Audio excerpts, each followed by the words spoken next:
Hi, been a minute since I've sat at the screen. I'm recording on my Mac. Default video, default audio. I don't know how good this is gonna be, but it's what I've got for now, and I don't feel like editing on my phone. So, yay. This video is gonna be about the top 3 things I wish I knew before I went to study in the UK. So let's begin. Yeah. Sorry about the last video being a bummer. Thank you for 31 subscribers. So, the first thing I have down is expensive. It is very expensive. Specifically, the flights were expensive. It was like over $500 US to get here, and that's just a 2 flight. If you want to get back, it's gonna be over 1,000.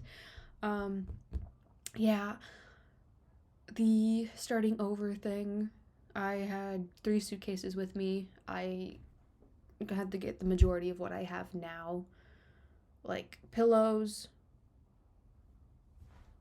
Yeah, my pillows. You can see the squishmallow just peeking out in the background. Look at this guy.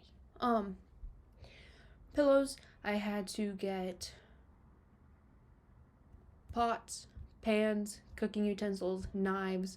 I have a pretty cool indent / scar in my pointer finger now because I sliced my finger open opening that pack of knives. Yay! Went to the hospital for the first time. It was like a 3-hour wait. It's free though, so I'm not gonna complain too much. I was terrified about how I was gonna pay for it, forgetting that I didn't have to. So, healthcare surcharge, while we're on that topic. The healthcare surcharge, before going to submit my visa application, because I needed a student visa to come here because I'm going to be staying for more than 6 months. That visa application was expensive. The application itself was $650, but that didn't even include, you couldn't even pay that until you paid the over $4,000 healthcare surcharge. Like, if a family member didn't pass away, I wouldn't be here right now. Yay. Okay, okay, I think that's it for expenses, unless I skip back over to it, because my brain is going really fast. I need to take my meds, but I won't yet. I'll do it after I'm done recording. So, homesickness is what I have down next. I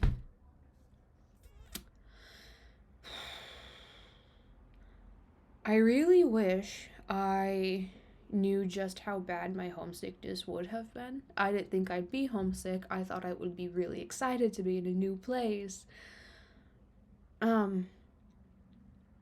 For my flights, my 8-hour flight, I didn't sleep at all. I couldn't sleep at all. It was just really hot. I tend to run really hot when I sleep, or just in general. So sleeping on that plane, like, I just couldn't get comfortable. And I just really couldn't get comfortable. And when I'd almost be asleep, I would be burning hot with, like, no way to take care of it. So when I got off that plane, my back was coated in sweat. I probably smelled so bad, and I feel bad for anybody who was on that flight with me, and the one after that from Germany to Birmingham. I'm sorry, guys, if you were on that with me. I feel so bad. Homesickness, yeah. There's construction outside my window, so if you hear banging around, yeah, I was awake for over 24 hours. I made it to, okay, first, I didn't know who was picking me up at the airport.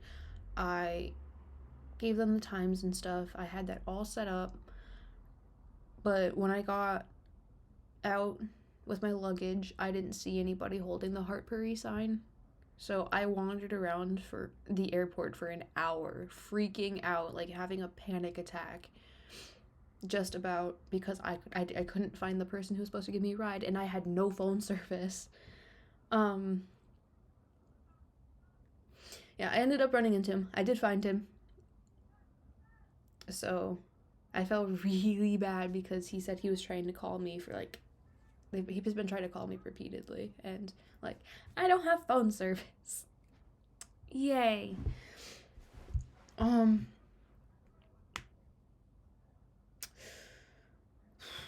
I guess something, yeah, didn't have phone service, and then when I got here, they dropped me off at Legends.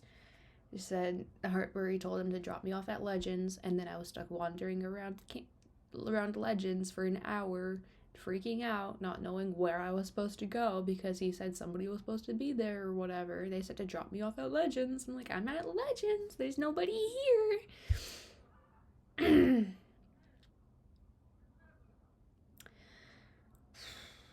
Yeah, it was not a great first day. There were a couple people, because I ended up walking down towards the stables. I wanted to see a map. I didn't know what the layout of the campus was because I've never been outside of the US. I never took a tour of campus before I flew out here for, I guess. What I'm trying to say is I was lost. I was freaking out.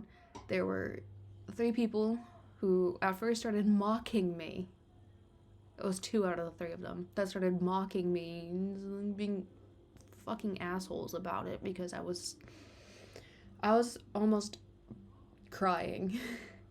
And I was staring at the giant map that they have between the bigger Artbury campus and the highway crossing to the stables. 2 of them were mocking me. The 3rd one came up and asked if I was okay, if I needed help. I explained my situation, and he helped me grab a couple of my bags and helped me figure out where I was supposed to go. Apparently Heartbury didn't know I was coming Saturday. Yeah, I guess there's like no communication between the people who pick you up from the airport, like who set that up and bring you to Heartbury. There's like no communication between the international person who's in charge of that, and just it was a mess. It was a mess. I was extremely tired, breaking down almost. Like oh, I was so stressed out. And then I think because all of that happening, I did end up getting settled. I found my room. They helped me out. They were super nice once they knew I was here. I'm glad I never saw those 2 that were just plain assholes to me again.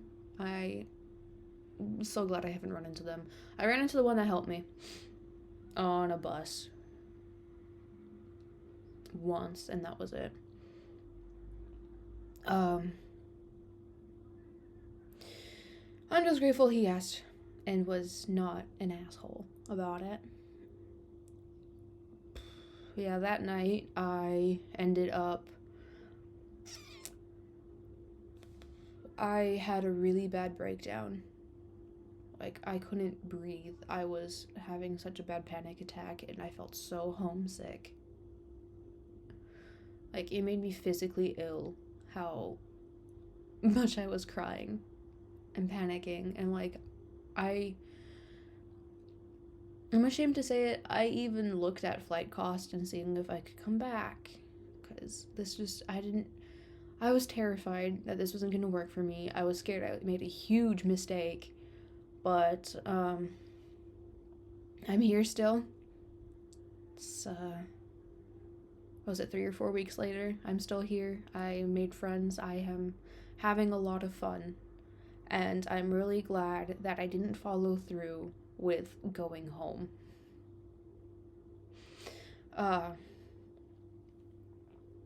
Yeah. What is that down? Oh yeah, okay. I just wrote so tiny I couldn't read it. I guess the lesser things there, I feel like a tourist. I've been called by one of my friends, you're such a tourist. And I'm like, I don't want to be one.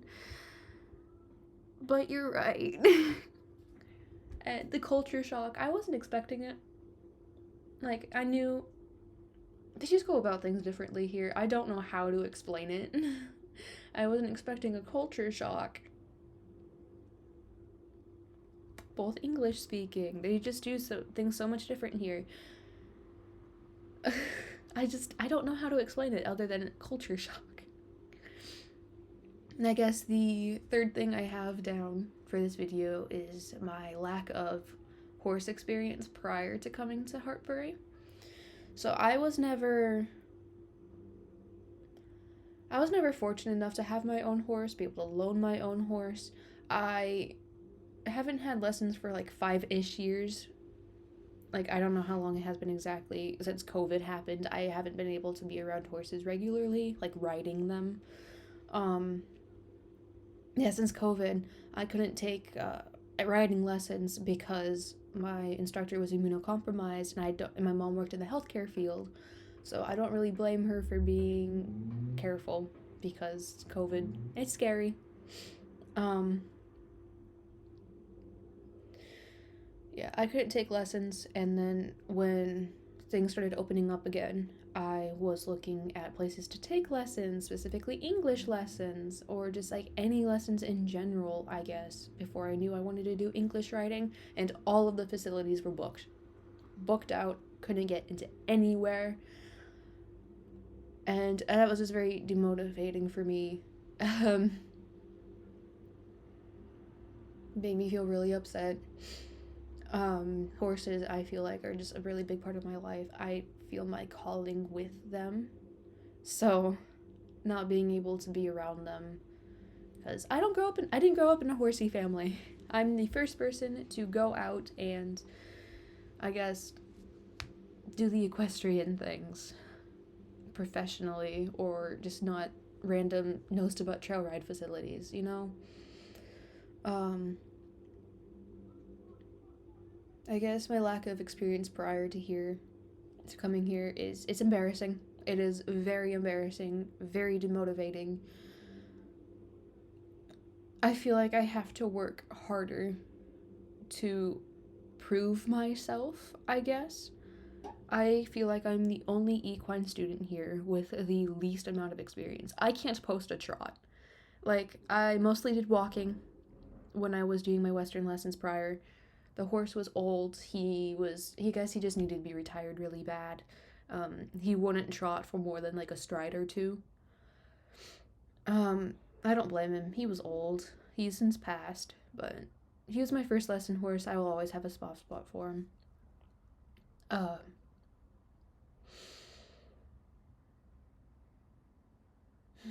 I guess I don't really know what else to say. I can't post a trot.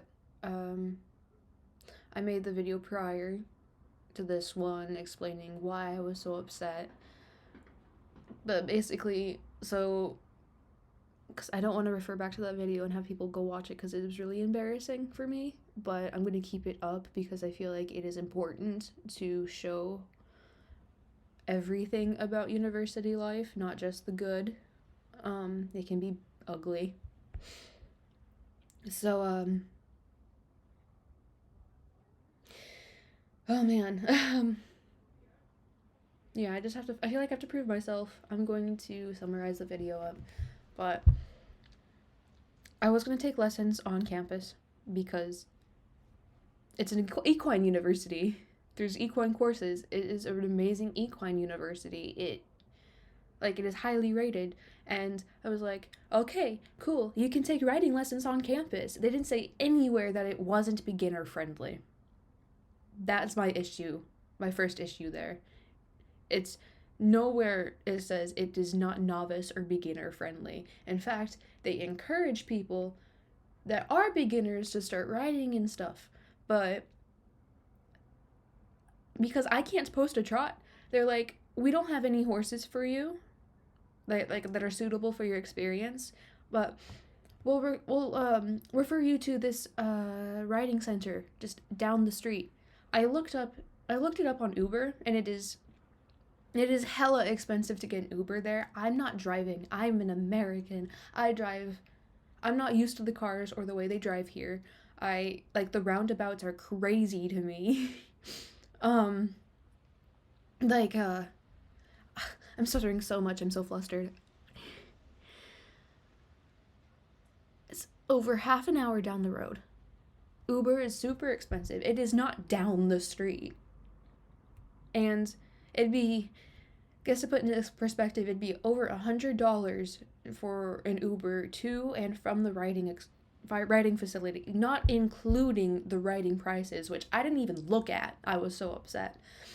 But I think I have found a way to figure that out after my meltdown. I joined the equestrian club, and then I think things will be a little cheaper there. I'm sure I could figure out ways to carpool. Be really grateful if I can, and I can get lessons there. And then they're like, with 8 lessons, you should be good for a riding induction. Probably like a riding induction here, because for the riding induction, you need to be able to walk, trot, canter, yada yada. And then you can take lessons here. So it is not novice friendly. If you want to go to Hartbury and you are a beginner rider, just like me, expect to have to pay to go take lessons elsewhere, not on campus. Thank you for my TED Talk. Yeah, so rant over. That was the top 3 things I wanted to say. Things I wish I knew before moving to the UK for university. I am studying for 4 years.